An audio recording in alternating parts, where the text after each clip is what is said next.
தமிழ்நாட்டை சட்டமற்ற காடாக மாற்றும் முதலமைச்சர் மு.க.ஸ்டாலின் வெட்கப்பட வேண்டும் என பாஜக மாநில தலைவர் அண்ணாமலை கடுமையாக சாடியுள்ளார். தமிழகத்தில் கடந்த சில தினங்களில் பல்வேறு குற்ற சம்பவங்கள் தொடர்ந்து அதிகரித்து வருகிறது. கலைஞர் நூற்றாண்டு மருத்துவமனை மருத்துவர் தொடங்கி தூத்துக்குடியில் பள்ளி மாணவிகளுக்கு மது குடிக்க வைத்து உடற்பயிற்சி ஆசிரியர் அத்துமீறியது வரை ஏகப்பட்ட சம்பவங்கள் அரங்கேறி வருகிறது.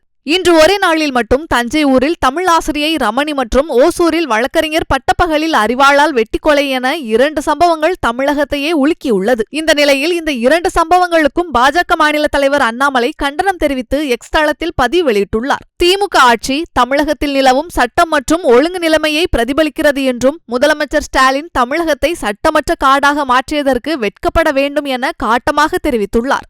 மேலும் பிரச்சனைகளை திசை திருப்புவதை விட இந்த அரசு சிறிதளவு முயற்சி செய்தால் இதுபோன்ற சட்டமீறுதல்களை நாம் காண தேவையில்லை என பாஜக மாநில தலைவர் அண்ணாமலை குற்றம் சாட்டியுள்ளார். செய்திகளை உள்ளது உள்ளபடி தெரிந்து கொள்ள ரெஃப்ளெக்ட் நியூஸை சப்ஸ்கிரைப் பண்ணுங்க.